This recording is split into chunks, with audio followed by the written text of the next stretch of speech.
Atenção! Começa agora uma teleaula de leitura e interpretação de desenho técnico mecânico do curso profissionalizante. Você vai assistir a teleaula de número 26. Bons estudos!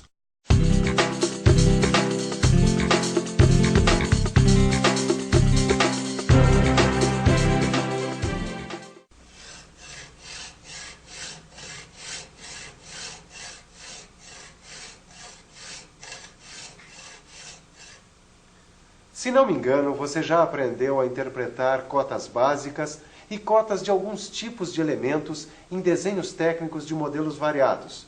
Só que existem alguns casos de cotagem que você ainda não conhece. Eu estou falando das peças que apresentam partes arredondadas, partes esféricas, elementos repetitivos ou muito pequenos, elementos oblíquos e elementos cônicos. E a cotagem desses elementos é feita de uma forma especial. Mas não se preocupe que daqui a pouco você vai aprender esta forma especial. Na teleaula de hoje, você vai aprender a interpretar a cotagem desse tipo de peça e também de peças representadas com encurtamento e seção. Bom, agora chega de conversa porque a nossa teleaula já está começando.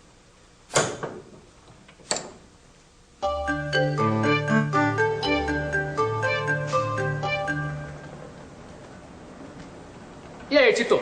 Tá pronto para rever o que a gente aprendeu sobre cotagens especiais? Prontíssimo. Comigo é assim, matéria vista é matéria revista. Aliás, eu tava revendo aqui a cotagem de elementos em arcos de circunferência. Ah, tô lembrando.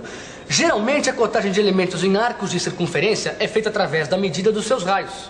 É isso mesmo. Mas o Silva me disse outro dia que a maneira de cotar elementos em arcos de circunferência varia conforme as características da peça. Ó, dá uma olhada aqui no livro. Aqui o elemento arredondado em forma de arco de circunferência é cotado pela medida do raio, simbolizado por esta letra R. Nesse caso, como os raios dos arcos de circunferência são muito pequenos, utilizou-se uma linha de chamada com a letra R. Aqui o centro dos arcos de circunferência não foram indicados porque seus raios são muito grandes. Isso também acontece com esses dois raios indicados pela letra R. E olha aí outra forma de cotagem de arcos de circunferência muito grandes. Tá vendo que o centro do arco da circunferência foi indicado na linha de simetria, deslocado de sua posição real? O raio foi representado por uma linha quebrada. A cota 90 dá a medida do raio. E o Silva me falou que em casos como o desta peça, o centro do arco de circunferência, além de deslocado, fica afastado 12 milímetros da linha de simetria. Esses meninos estão cada dia melhores mesmo, hein? Você podia aproveitar, dar uma mãozinha e mostrar os desenhos técnicos sem cotas básicas. Tá bom. É que às vezes as próprias medidas dos elementos dispensam a indicação das cotas básicas. Isso acontece, em geral, na representação de peças como esta, que tem partes arredondadas nas extremidades. Precisa falar que essas peças devem ser cotadas de acordo com o seu modo de fabricação. E que aí é importante saber as cotas de centro dos raios e da localização das partes arredondadas. Mas para isso, eu preciso mostrar o desenho técnico da peça. Nele não estão indicadas as cotas de comprimento, largura e altura, que ficam determinadas indiretamente pelas cotas de tamanho e de localização dos elementos. E agora veja como é feita a cotagem de elementos esféricos. Sabe, a cotagem de elementos esféricos como esse é feita com base na medida de seus diâmetros ou de seus raios. Agora dá uma olhada neste desenho. Repare no símbolo indicativo de diâmetro e na abreviatura da palavra esfera. Eles aparecem antes da cota e sobre a linha de chamada. Mas os elementos esféricos também podem ser cotados pela medida de seus raios. Nesta peça, as cotas 18 e 115 indicam os raios dos elementos esféricos. Agora eu tô lembrando, Tito. Oi. A indicação de que se trata de elementos esféricos é dada pela letra R e pela abreviatura ESF ao lado da cota. Certo. Ou pelo símbolo de diâmetro e a abreviatura ESF ao lado da cota. Ótimo. Então que tal a gente continuar os nossos estudos pela cotagem de espaços reduzidos? Por mim, tudo bem. Inclusive, eu estava lendo outro dia que as linhas de cota devem aparecer no seu próprio prolongamento quando os elementos representados no desenho técnico são muito pequenos e o espaço para indicação de cotagem é muito reduzido. Mas é isso que acontece nesse caso aqui, ó. Está vendo como as linhas de cota são interligadas por linhas contínuas estreitas? As setas nas extremidades das linhas de cota tocam as linhas auxiliares, já as cotas podem ser indicadas dentro dos espaços quando couberem. Agora, olha aqui um caso em que o espaço não permite nem mesmo representar as duas setas que indicam os limites da cota. Aí, as setas são substituídas pelo traço oblíquo. Repare que no desenho da esquerda, a cota 3 refere-se à localização do canal e a cota 2 ao comprimento do canal. Mas no desenho da direita, a cota 2 refere-se à profundidade da parte mais estreita do rasgo e a cota 3 à profundidade da parte mais larga do rasgo. Pelo que eu tô vendo, o Silva tem razão, viu? Esses meninos vão longe mesmo. Disso eu não tenho dúvida. Aliás, você podia aproveitar o empenho deles e falar da cotagem em pequenos diâmetros. Quando o diâmetro for muito pequeno, as cotas devem ser indicadas fora da parte circular, para maior clareza do desenho. Fica assim. No furo de diâmetro 6, as setas são indicadas limitando as linhas auxiliares por fora. E a cota é inscrita no espaço entre as linhas auxiliares. No furo de diâmetro 4, a cota vem acompanhada do símbolo de diâmetro porque está sobre uma linha de chamada. Nesse caso, o símbolo de diâmetro é sempre necessário. Agora comigo, deixa que eu ajudo o pessoal nos estudos e mostro como é feita a cotagem de elementos espaçados igualmente. Elementos espaçados igualmente são aqueles que ficam distribuídos na peça a uma mesma distância uns dos outros. Dá só uma olhada. Veja que tanto na régua quanto no disco, a distância centro a centro entre dois furos consecutivos é sempre igual. Na régua, onde a cotagem é feita por cotas lineares, essa distância é de 30 milímetros. No caso do disco, a cotagem é angular e a distância entre os centros dos furos é de 60 graus. No seu livro de estudos você vai ver que a cotagem de elementos espaçados igualmente pode ser feita de maneira simplificada. Então já está na hora de mostrar a cotagem de peças com encurtamento e seção. Mas para isso é bom dar uma espiada na bancada de quem é craque em encurtamento e seção. Não é que eu seja assim tão bom, mas modéstia à parte, de encurtamento e seção eu entendo. Quer ver como devem ser cotadas as peças que são representadas com encurtamento? Então olha aqui. Embora uma parte da peça tenha sido suprimida do desenho, a cotagem é indicada como se a peça estivesse inteira. Assim vemos que a peça tem 350 milímetros de comprimento. A parte prismática tem 300 milímetros de comprimento. As partes cilíndricas têm 25 milímetros de comprimento.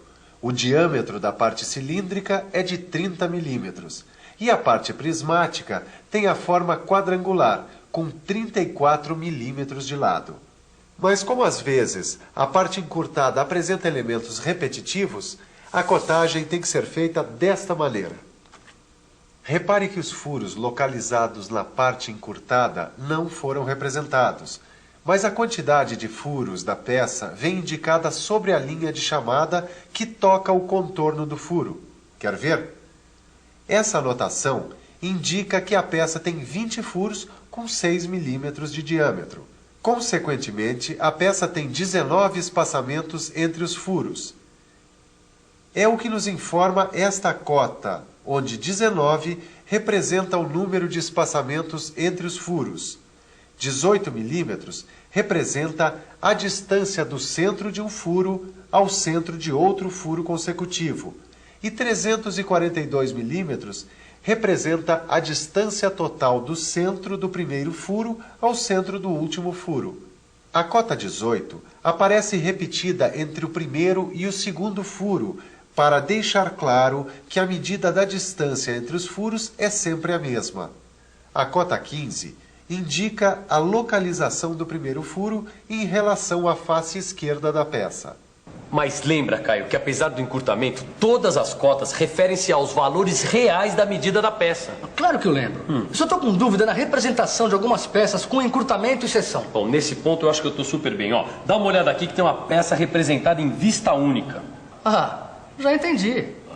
A cota 6 indica a espessura da seção, que é a mesma da peça. As outras medidas da peça são comprimento, 200 milímetros, altura, 19 milímetros, comprimento da parte que sofreu encurtamento, 180 milímetros, diâmetro dos furos, 5 milímetros, localização dos furos, 10 milímetros. E, finalmente, o tamanho do chanfro, que tem o comprimento de 3 milímetros e ângulo de abertura de 45 graus. Boa, Caio. Assim a gente vai longe. Agora dá uma olhada nesse desenho que o Silva me emprestou. Dá pra ver uma coisa. Quando a seção é representada interrompendo o encurtamento, sua cotagem é feita da mesma maneira. No caso, a cota 12 refere-se à largura da seção. Muito bem, Caio. Só que não está muito claro pra mim é a cotagem de peças com partes oblíquas. Eu também tô com dúvidas. Que tal se a gente pensasse um pouco? Vamos pensar um pouco. Bom, deixa eu ver. Se a peça tiver faces ou elementos oblíquos, o ajuste do dispositivo usado para executar uma superfície oblíqua vai depender do ângulo de inclinação desta superfície. E pelo que eu sei, este ângulo é formado pelo encontro da superfície oblíqua com um plano paralelo ao plano da base da peça. A cada ângulo de inclinação corresponde uma relação de inclinação que vem indicada nos desenhos técnicos de peças oblíquas pela palavra inclinação, seguida de numerais. É isso mesmo. Tanto que aqui, a relação de inclinação é de 1/5. Quer dizer que a cada 5 milímetros do comprimento da peça, a altura diminuiu 1 milímetro. A cada 5 milímetros do comprimento da peça, a altura diminui 1 milímetro. Você sabia que é possível indicar essa relação com um símbolo indicativo de inclinação? Mas é preciso dizer que no desenho técnico, esse símbolo é orientado de acordo com a posição da inclinação da peça. É bom, além de falar, também mostrar um exemplo. Note que o símbolo substitui a palavra inclinação. Esta representação simbólica significa inclinação 1/10. Mas precisa falar que a relação de inclinação pode ser expressa também em porcentagem. Assim, uma inclinação de 1/50 é o mesmo que uma de 2%. Não é prático? Prático e fácil de entender, não é? Aliás, agora que você já conhece a cotagem de peças com partes oblíquas, vai ser muito simples entender a cotagem de peças cônicas ou com elementos cônicos. Nos desenhos técnicos de peças cônicas ou com elementos cônicos, a relação de conicidade deve ser indicada assim. A palavra conicidade é seguida de numerais sobre uma linha de chamada. O numeral que vem antes dos 2 pontos é sempre 1. Aqui, a relação de conicidade é 1/20. No desenho técnico com indicação de conicidade, apenas o diâmetro maior aparece cotado. E do mesmo modo como acontece na inclinação, aqui também existe um símbolo indicativo de conicidade. Será que o Tito e o Caio lembram desse símbolo? Mas é claro que a gente lembra. O símbolo indicativo de conicidade tem essa forma. Inclusive, a gente estava aqui revendo que no desenho técnico, a posição do símbolo depende da inclinação da parte cônica. Viu? Esta representação simbólica significa conicidade 1/5. Para terminar, só falta ver o ângulo de inclinação em peças cônicas. Talvez você já esteja percebendo que a cada relação de conicidade corresponde um determinado ângulo de inclinação e que o ângulo de inclinação equivale à metade do ângulo do cone. Repare só que o ângulo do cone é 30 graus e o ângulo de inclinação é 15 graus. Na prática, a indicação da cota de ângulo do cone é dispensável. O Silva me falou que a identificação do ângulo de inclinação é necessária para ajustar a posição das ferramentas que executam a inclinação da peça. Por isso, quando no desenho técnico vem indicada a relação de conicidade, é necessário procurar numa tabela apropriada o ângulo de inclinação correspondente. Isso. Mas o melhor agora é a gente revisar tudo que a gente já viu. E atenção, se liga aí que é hora da revisão. Na teleaula de hoje, você viu as cotagens especiais de peças que apresentam partes arredondadas, partes esféricas, elementos repetitivos ou muito pequenos, elementos oblíquos e elementos cônicos. E aprendeu também como é feita a cotagem de peças representadas com encurtamento e seção. Muito bem, agora é com você e tá na hora de fazer como diz o Tito. Matéria vista é matéria revista. E até a vista.